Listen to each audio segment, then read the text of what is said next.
안녕하세요. 저는 얼마 전 정말 기가 막힌 일을 겪고 남편과 이혼을 하게 되었는데요. 친구에게 제가 겪은 일을 말하니 이곳에 한번 올려보는 게 어떠냐고 추천을 하더라고요. 익명으로 제보하는데 여기에도 저 못지않게 스펙터클한 일들이 많이 일어난다고 하면서요. 친구 말을 듣고 호기심에 여기에 올라오는 사연들을 몇 번 들어보게 됐는데 제 이야기와는 비교도 안 될 정도의 일들이 정말 많이 일어나고 있더라고요. 그래서 쓸까 말까 고민을 많이 했지만 그래도 용기를 내어 한번 적어보려고 해요. 저는 1년 전에 결혼을 했고 불과 며칠 전에 이혼을 하게 됐어요. 연애했던 기간에 비해 결혼 생활은 터무니없이 짧게 끝나버렸죠. 저희 인생에서 1년은 하루로 치면 1분과도 같은 정말 상당히 짧은 기간이었지만 고작 그 1년 동안에 온갖 일을 다 겪은 걸 생각하면 100년 같은 1년이었어요. 제가 이혼을 결심하게 된 이유는 남편과 시댁의 폭언 때문이었는데요. 저도 처음부터 그들에게 폭언을 들은 건 아니었어요. 결혼 전과 결혼 후 3개월 정도는 남편이나 시부모님께서 정말 잘해주셨어요. 모르는 사람이 얼핏 봤을 때 저를 딸이라고 생각할 정도로 잘해주셨어요. 남편과도 중학생 때부터 알던 사이라 정말 친구처럼 장난도 잘 치고 재밌게 지냈었어요. 연애하면서도 이런 집안에 시집가면 늘 웃는 일만 가득하겠다라고 생각을 했을 정도였어요. 저와 남편은 중학생 때부터 알고 지냈지만 고등학생 때 서로의 마음을 확인하고 만나기 시작했어요. 중학교, 고등학교를 같이 나와서 서로 알고 지내던 사람들이 많이 겹쳤었죠. 그래서 늘 친구들과 같이 모여서 놀고 학교 생활도 연애도 정말 재밌게 했어요. 저희가 몇 년간 친구였다가 연인으로 발전한 케이스라 처음엔 살짝 어색하더라고요. 한순간에 관계가 바뀌어버리니까 전보다 많이 조심스러워지고 대하기가 어려운 거예요. 아직도 어색한 공기가 흐르는 연인으로서의 첫 만남이 기억나네요. 평소에 자연스러웠던 행동들도 다 부자연스러워지고 둘 다 우왕좌왕 말도 아니었죠. 로봇처럼 그러고 있는 서로의 모습을 보는데 너무 웃긴 거예요. 한바탕 크게 웃고서 둘이 동시에 이런 거 우리한테 안 어울리니까 괜히 내숭 떨지 말고 평소대로 행동하자면서 분위기를 풀었어요. 연인이 됐다고 해서 별게 있는 건 아니더라고요. 오히려 서로가 서로에게 대해 잘 아니까 6년이라는 시간 동안 편하게 만날 수 있었던 것 같아요. 어떻게 하면 화가 풀리는지도 잘 알아서 싸우지도 않지만 간혹 싸우게 되면 금방금방 화해했었어요. 나를 이렇게까지 잘 아는 사람이 또 있을 수 있을까라는 생각이 들었고 남편도 저와 같은 생각을 하고 있었던 건지 지금같이 친구처럼 재밌게 살자며 프로포즈를 했죠. 저는 당연히 남편의 프로포즈를 받아주었고 양가 부모님을 만난 뒤 결혼 준비를 시작했어요. 프로포즈를 받아주면서도 걱정됐던 게 한 가지가 있었어요. 그건 바로 집안 차이였는데 저희 집안은 못 살지도 잘 살지도 않는 평범한 집안이었고 남편 집안은 시아버지께서 조그만 사업을 하셔서 저희 집안보다는 부유한 편이었어요. 아무래도 수준이 비슷한 집안끼리 결혼해야 마찰이 없을 텐데 저희 집안이 기우니까 걱정이 됐었었죠. 하지만 저희 시부모님께서는 그게 무슨 상관이냐고 요즘 누가 집안 따지냐면서 저를 안심시켜 주셨죠. 솔직히 저는 남편보다는 시부모님이 좋은 사람이라 결혼을 결심하게 됐어요. 신혼집을 구하러 다녔었는데 집은 원래 남자 쪽에서 해주는 거라면서 시부모님께서 해주시려는 거예요. 저는 저희 힘으로 집을 구하고 싶다고 계속 거절했었는데 결국은 시부모님 뜻을 꺾지 못했어요. 시부모님께서 집을 해줬다는 소리를 듣고 혼수는 저희 부모님께서 다 해주셨었어요. 결혼식을 올릴 때까지 시댁에 빚지고 들어가는 기분이라 영 마음이 편치 않았어요. 며느리로 들어가서 시부모님께 정말 잘해드려야겠다는 생각을 했죠. 저희는 결혼 전부터 아이를 천천히 가지기로 합의 봤었어요. 처음엔 남편은 빨리 아이를 가지고 싶어 하더라고요. 그래서 한동안 남편을 설득하느라 애를 참 많이 먹었어요. 우리 아이는 천천히 가지는 걸로 하자. 나 다른 건 다 양보해도 이번만큼은 양보 못해. 솔직히 애 낳는 것도 여자고 키우는 것도 여자잖아. 그만큼 내 의견도 들어줘야지. 아이 키우는 거 힘들겠지만 그래도 아이가 있으면 우리 집이 더 행복해질 수 있잖아. 우리 부모님도 애 좋아하고 나도 애 좋아하고 그리고 집안에 애 웃음소리 들으면 얼마나 좋아. 내가 아이를 안 낳는다는 게 아니야. 단지 조금 천천히 가지자는 것뿐이지. 당신이 나 대신 애 낳아서 키워줄 것도 아니잖아. 그리고 우리 아직 젊은데 신혼 더 즐기면 안 될까? 아이 낳고도 계속 신혼처럼 쭉 즐기면 되잖아. 뭐가 문제야. 나는 너가 왜 이렇게까지 아이 낳는 거에 반대를 하는지 모르겠어. 아이 낳고 어떻게 신혼처럼 즐겨. 애는 뭐 혼자 커? 내가 키워야 하는 거잖아. 아이 낳는 순간 내 삶은 없어지는 거야. 온 신경을 아이한테 쏟고 내 인생을 바쳐야 하는 거라고. 저는 아이를 안 낳고 싶은 게 아니라 일찍 낳기가 싫었어요. 아이를 낳게 되면 그때부터는 온전한 내 삶이 없어지고 누군가의 엄마로서 살아가야 하는 거잖아요. 오로지 아이에게 저의 모든 것을 쏟아부어야 하는데 저는 벌써부터 그러기 싫었거든요. 아직 젊으니까 아이를 천천히 낳아도 된다고 신혼을 즐기자면서 남편을 설득하느라 힘들었죠. 남편도 듣다 보니 제 말이 틀린 것은 아니니까 나중에는 아무 말도 못하고 수긍하더라고요. 남편은 저와 결혼과 동시에 시아버지 회사에 들어가서 일을 배우기 시작했어요. 아무래도 장차 회사를 물려받을 사람이니 다른 사람들보다 하는 일이 많아서 힘들어 보이더라고요. 저도 일을 안 하는 건 아니지만 남편은 유독 다크서클이 볼까지 내려와서 피곤해 보였어요. 원래 집안일을 반반 부담하기로 했었는데 적응할 동안은 집에 와서까지 힘들게 하고 싶지 않아서 회사에 적응할 때까지 편히 쉬라고 집안일 도와달라는 말을 잃지 하지 않았었어요. 그런데 나중에는 이게 당연시 되어버려서 이혼할 때까지도 제가 다 하고 있었죠. 연애할 땐 대화도 참 많이 했는데 결혼 후엔 일하기 시작하면서 집에서 남편과 대화하는 거라곤 다녀올게, 다녀왔어, 밥 먹어, 잘 먹었다 이런 말밖에 안 하게 되더라고요. 한 번 말할 때 4글자를 못 넘기는데 이게 각 결혼한 신혼의 모습이 맞는 건가 싶었어요. 20년 동안 지지고 볶고 살아온 부부도 이 정도까지 아닐 거예요. 제가 결혼을 한 건지 아들을 하나 키우게 된 건지 모르겠더라니까요. 게다가 사업할 땐 인맥이 중요하다고 인맥 관리하겠다는 핑계로 남편의 귀가 시간도 점점 늦어졌어요. 매일같이 술을 퍼마셔서 이제는 이게 사람인지 개인지 구분이 안 갈 정도로 취한 상태로 집에 왔었죠. 남편이 비밀번호라도 제대로 치고 들어오면 다행이라고 절을 해야 할 판이었어요. 그리고 2발로 집에 걸어 들어온 게 언제인지 가물가물해져서 기억도 안 날 지경이었어요. 아무리 사업이 중요하다지만 몸 생각 좀 하고 다녔으면 좋겠다고 남편을 걱정하고 있었는데 제가 지금 남편을 걱정할 때가 아니었던 거예요. 어마무시한 시집살이가 저를 기다리고 있을 줄은 꿈에도 몰랐거든요. 결혼한 지 3개월 정도 지나니까 저를 친딸처럼 생각하시던 시부모님은 완전히 다른 사람처럼 저를 못 잡아먹어서 안달난 사람같이 변하더라고요. 저는 다른 회사에서 일을 하고 있었는데 이제 가족 됐으니까 시아버지 회사로 들어오라는 거예요.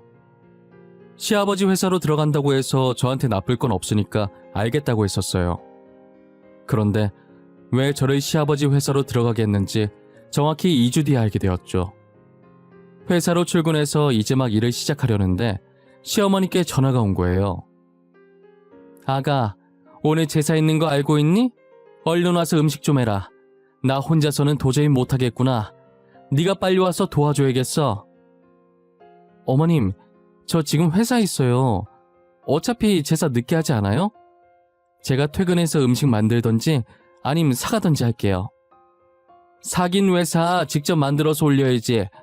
빨리 와야 돼. 음식 할 거 많아. 거기 내 남편 회사인 거 잊었어? 너 간다고 해도 아무도 뭐라고 안 하니까 얼른 집에 오너라. 네? 그래도 어떻게 말을 안 하고 나가요? 일단 알겠어요. 그럼 제가 지금 하던 일만 금방 끝내고 갈게요.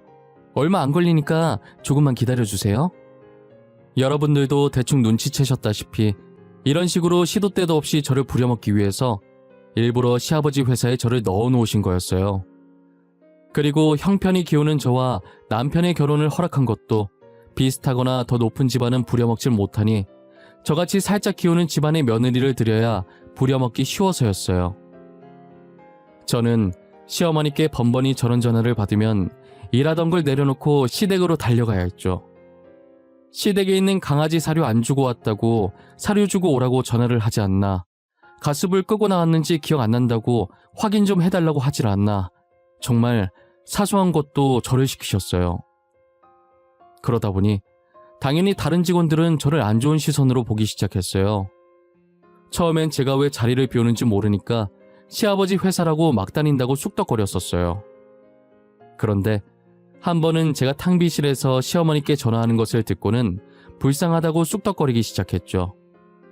차라리 욕먹는 것보단 불쌍하다고 생각하는 편이 더 나았어요. 시어머니한테 종놈 취급받는 것 같아서 저도 제 자신이 불쌍했거든요. 시아버지 생신에도 제가 외식을 하려고 했는데 무슨 소리냐고 저보고 직접 밥을 차리라고 하더라고요. 결혼 후 첫 생신인데 대충 때우려고 한다고 시부모가 물로 보이냐고 하면서 말이에요. 12첩 반상으로 상다리가 부러질 만큼 해오라면서 손가락으로 제 머리를 툭툭 치면서 말씀하시는데 그게 얼마나 기분이 나쁜지 당하지 않으면 모를 거예요. 저는 울며 겨자 먹기로 인터넷에 검색해서 12첩 반상을 직접 다 만들어서 해다 바쳤어요. 힘들게 만들었는데 수고했다는 말도 없이 맛 평가나 하고 있더라고요. 얘, 간이 하나도 안 맞잖아. 너는 어째 이거 하나 못 만드니? 잘하는 게 하나도 없어 정말. 도대체 저런 애는 어디서 굴러 들어온 거야? 너네 엄마는 이런 것도 안 가르치고 시집 보냈니? 여보, 그래도 새 아가가 한 성의가 있는데 너무 그러진 말게나. 아가, 나한텐 간이 딱 맞구나. 너도 얼른 와서 숟가락 들지 않고 뭐해? 성의는 무슨, 당신이 뭘 몰라서 그러는 건데 저거 내가 시켜서 억지로 한 거예요. 지 귀찮다고 밖에서 사 먹자고 했다니까요. 시애비 첫 생일인데 사 먹자는 게 말이 되나? 맛있는 거 먹이고 싶은데 음식엔 자신이 없으니까 그랬나 보지. 뭘 또 그렇게까지 반응을 해? 아가, 나는 뭐든 괜찮아. 그리고 이 사람 말 마음에 담아두지 마. 생각 없이 말하는 게 취미인 사람이니까. 죄송해요, 아버님. 제가 생각이 짧아서 괜히 두 분 싸움만 붙인 것 같네요. 기분 좋아야 할 날인데 진짜 죄송해요. 더 연습해서 다음엔 맛있는 밥 차려드릴게요. 시어머니께서 음식 평가하면서 저한테 일방적으로 화내고 계실 때 막아주신 건 시아버지밖에 없었어요. 열심히 제 편 들어주시는 시아버지 옆에서 남편은 옆에서 개걸스럽게 밥을 퍼먹기 바빴죠. 그럼 또 남편 먹는 모습 보고 시어머니께서는 남편은 며칠 동안 굶겼냐고 화내셨어요. 어찌나 자기 아들을 애지중지 여기던지 둘 다 꼴보기 싫어서 제 앞에 있는 밥그릇을 던지고 싶었어요. 시어머니는 계속 맛없다고 투덜거리면서 제일 많이 드시는 거 보고 어이가 없었습니다. 시아버지 생신이 지나고 얼마 뒤 친정어머니께서 넘어지면서 꼬리뼈를 조금 다치신 거예요. 움직일 수가 없어서 당분간 입원을 해야 했고 저는 시아버지께 부탁해서 당분간만 회사를 쉬겠다고 했죠. 시아버지께서는 제 사정을 듣고 어머니 많이 아프신 거냐고 얼른 가보라고 흔쾌히 허락해 주시더라고요. 그래서 회사에 급한 일만 먼저 처리하고 곧장 친정어머니 병실로 가서 병간호를 하고 있었어요. 그런데 제가 병실에 들어온 지 1시간도 안 돼서 시어머니께 전화가 온 거예요. 이젠 휴대폰에 시어머니 이 4글자만 뜨면 무슨 말을 하실까 두려워서 온몸이 떨렸어요. 진짜 전화 받기 싫었는데 친정어머니께서 왜 그러냐고 빨리 받아보라고 해서 억지로 받았죠. 예, 우리 영감한테 들었는데 너 회사에 휴가 냈다며? 잘 됐네. 지금 김장해야 하거든? 네가 당장 우리 집으로 와야겠다. 어머님, 제가 휴가 낸 건 들었는데 왜 휴가 낸 건지는 못 들으셨어요? 저희 엄마가 지금 몸이 안 좋아서 병간호해야 돼서 휴가 낸 거예요. 저 못 가요. 들었다. 꼬리뼈 다쳤다지? 아니 얘, 병원엔 간호사가 없다니? 침대 위에 있는 버튼 하나만 누르면 간호사가 다 알아서 해주는데 뭐가 걱정이야? 병원에 환자가 저희 엄마만 있는 게 아니잖아요. 환자가 한둘이 아닌데 어떻게 다 케어해줘요. 제가 옆에서 계속 지켜봐줘야죠. 저는 못 가요. 어머님 죄송해요. 야! 너는 내가 좋게 얘기하니까 시엠이 무서운 줄 모르지? 당장 안 와? 너 지금 당장 우리 집으로 튀어와. 알겠어? 목소리가 어찌나 카랑카랑하고 크던지 볼륨을 1로 했는데도 밖까지 시어머니 목소리가 다 들리더라고요. 저희 어머니는 자기는 괜찮으니까 시어머니한테 급한 일 있는 것 같아 보이니 저보고 가보라고 했어요. 결국 저는 어머니한테 너무 미안해서 눈물 찔끔 흘리고 무거운 마음으로 시댁에 향했죠. 도착하니 동네 사람들한테 다 나눠줄 작정인 건지 배추가 거실 한가득 쌓여 있더라고요. 시어머니는 해맑게 웃으면서 저보고 이거 다 하면 된다고 그러시는 거예요. 말이 쉽지. 도대체 둘이서 저 많은 양의 배추들을 가지고 언제 다 하냔 말이에요. 저는 울상을 지으며 빨간 고무장갑을 끼고 배추에 양념을 묻히고 있었어요. 그런데 시어머니께서는 양념 만드느라 힘드시다면서 소파에 앉아 계시더라고요. 설마 이 많은 걸 제가 다 해야 하냐고 물어보니 당연한 거 아니냐는 대답만 돌아왔죠. 이건 아닌 것 같다고 하고 싶었는데 시어머니께서는 늙은이가 해야 하냐며 제가 말을 꺼내기도 전에 잔소리를 퍼부으셨어요. 저는 도와주는 사람 하나 없이 그 많은 김장을 제가 다 했어요. 시어머니께서는 소파에 누워 코까지 골며 잘 주무시더라고요. 배추에 양념 바르면서 병원에 두고 온 친정어머니가 제 눈앞에 계속 아른거리더라고요. 결국 저는 제 신세가 너무 불쌍해서 눈물을 참지 못하고 몰래 울면서 김장을 끝냈어요. 그날 김장하는데 끝도 없이 나오는 배추 때문에 배추에 깔리는 악몽까지 꿨었어요. 저는 시어머니께서 해도 해도 너무한 것 같은 기분이 들더라고요. 그래서 퇴근하고 들어온 남편을 붙잡고 하소연하기 시작했죠. 어머님 해도 해도 너무하신 거 아니야? 우리 엄마 꼬리뼈 다쳤는데 봐줄 사람이 없어서 내가 휴가까지 써가며 병간호 하는데 어떻게 우리 엄마 안 보는커녕 김장하러 오라고 하실 수가 있어? 장모님 잘못된 거 아니잖아. 며칠 입원하면 다시 괜찮아지는 거 아니야? 당장 어떻게 된 것도 아닌데 왜 그렇게 유난이야. 방금 퇴근해서 피곤해 죽겠는데 너까지 보태지 마. 뭐? 당신 방금 뭐라고 그랬어? 네가 사람이야? 어떻게 말을 그렇게 해? 당신 부모님 아니라고 그렇게 막말해도 되는 거야? 야, 원래 늙으면 뼈도 약해지고 온몸이 아프고 그러는 거야. 그러니까 제발 유난 좀 떨지 마, 어? 나 좀 자기 비켜. 너 만약에 니네 엄마가 그렇게 되면 그때도 그런 말 나오는지 보자. 뚫린 입이라고 막말하지 마, 알겠어? 인연이 미쳤나? 너 지금 뭐라고 그랬냐? 아주 우리 엄마 죽으라고 고사를 지내지 왜? 그동안 엄마가 잘해줬던 건 기억도 못하고 뭐가 어째? 순식간에 남편 눈이 돌아가더니 말릴 틈도 없이 제 몸을 밀치더라고요. 몇 차례나 제 몸이 돌아갔고 이렇게 계속 지내다간 제 명에 못 살 것 같아서 더 늦기 전에 이혼을 해야겠다고 결심을 하게 됐어요. 저는 시간 날 때마다 이혼할 만한 건덕지를 찾고 있었어요. 어떻게든 이혼하겠다는 생각으로 남편의 일거수일투족을 매의 눈으로 감시했어요. 그로부터 일주일 뒤, 여느 때처럼 남편이 술에 절여져서 내 발로 들어오더라고요. 남편을 일으켜 세워서 안방으로 향하는데 술 냄새, 담배 냄새 사이에 여자 향수 냄새가 약간 나는 거예요. 저는 이걸 기회라고 생각했고 이혼할 수 있을 것만 같은 느낌에 웃음이 저절로 나왔죠.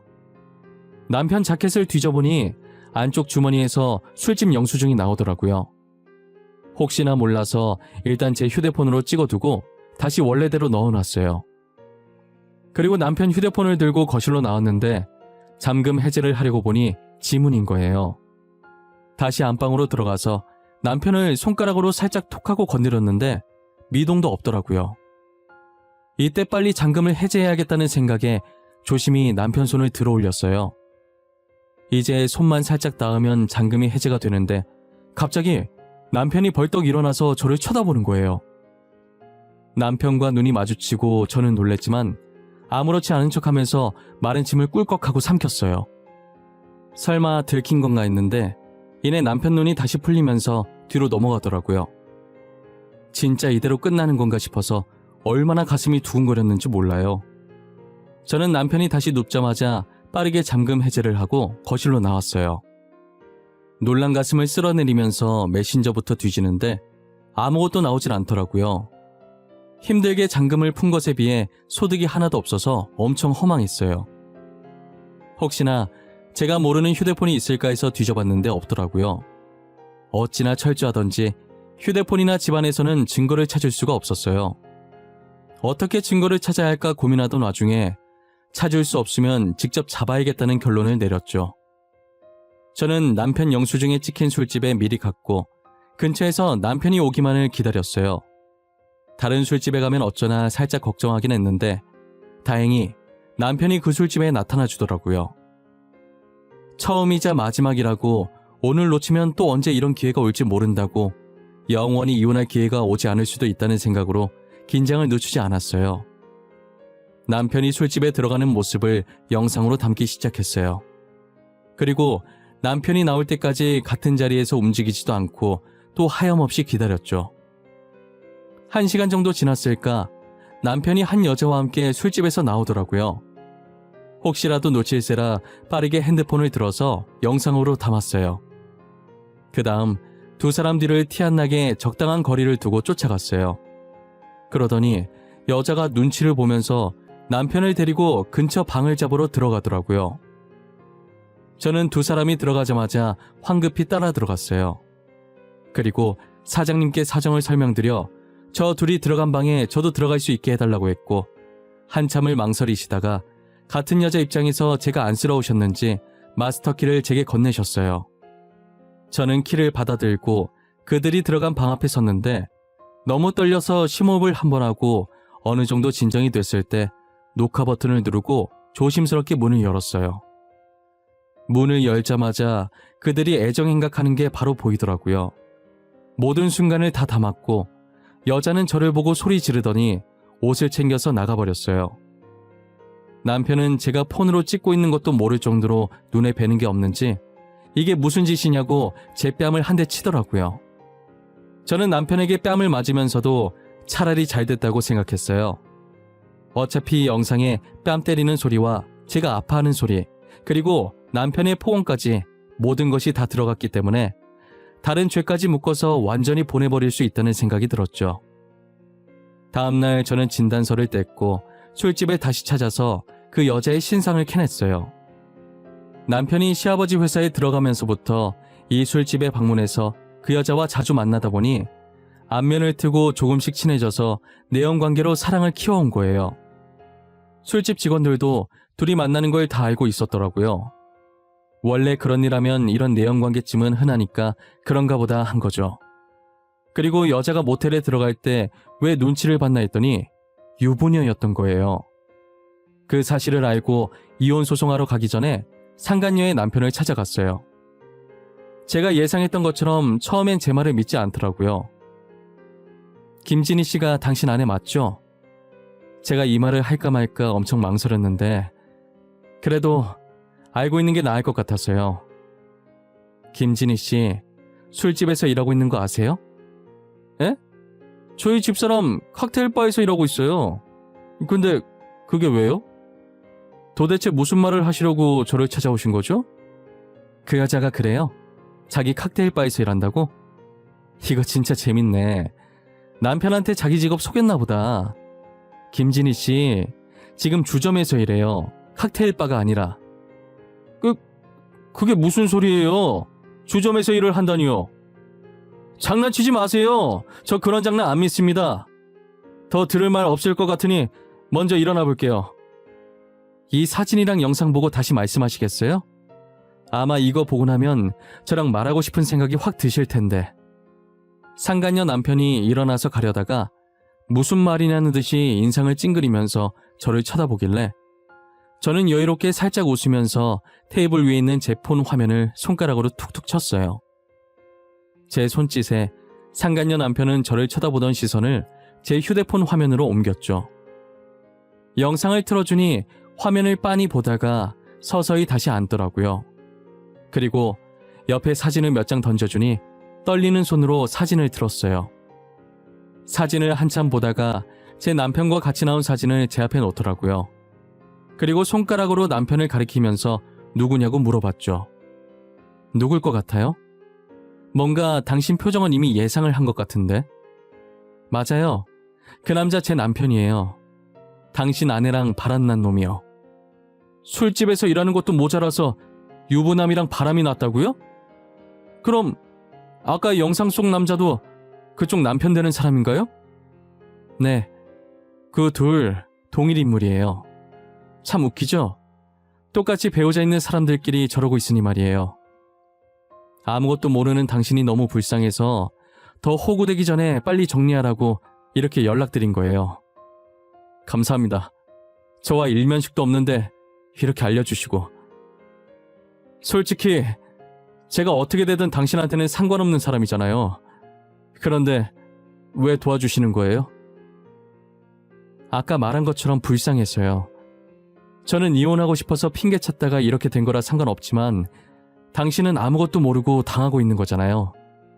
얼른 똥차 버리고 그쪽 새 인생을 찾았으면 좋겠어요. 저는 새 출발하라는 말과 함께 사진은 증거로 잘 사용하라고 넘겨주고 나왔어요. 곧바로 저는 남편에게 이혼 소송과 폭행죄로 고소를 했고 상간녀한테는 상간녀 소송을 걸었어요. 술집에서 일하는 특성상 정말 하루 즐기는 사람들도 많으니까 혹시나 상간녀 소송이 되지 않을까봐 저는 직원들이 내연관계라고 증언한 음성을 증거로 제출했어요. 증거를 토대로 두 사람의 내연관계가 인정돼서 제게 위자료를 내야 했고 상간녀 남편한테도 똑같이 위자료를 내야 했죠. 시아버지는 저를 아껴주셨기 때문에 죄송해서 회사에다가 이 일을 알리지 않으려고 했는데 시아버지께서는 괜찮다고 하고 싶은 대로 하라고 하시더라고요. 제가 그동안 결혼 생활을 하면서 시어머니와 남편에게 얼마나 당했는지 아시니까 집사람 관리 못하고 자식 잘못 키운 자기 잘못이라고 자기도 벌을 같이 받아야 한다고 하시는 거예요. 그래서 저는 고민 끝에 회사 커뮤니티에 영상을 올렸어요.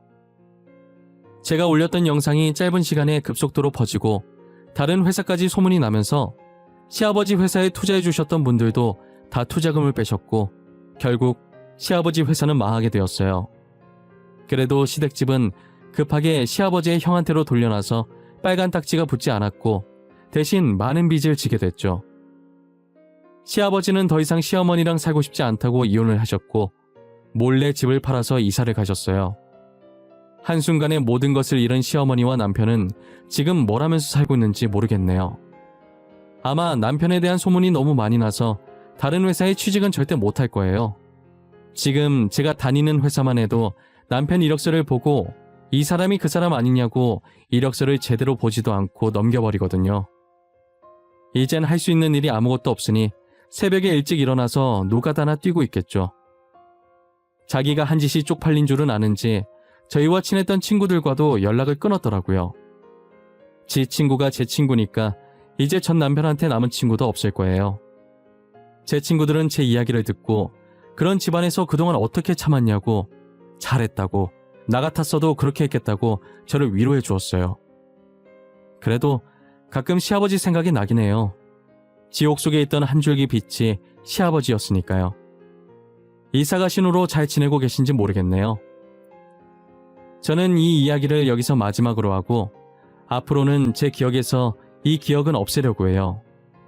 안 좋은 기억 계속 들고 있어봤자 저한테 좋을 게 아무것도 없잖아요. 이 날을 생각할 바엔 그 시간에 저를 위한 일을 하나 더 하려고 합니다. 지금까지 제 이야기를 들어주신 모든 분들께 정말 감사하고 부디 아프지 마시고 늘 행복만 가득하셨으면 좋겠습니다.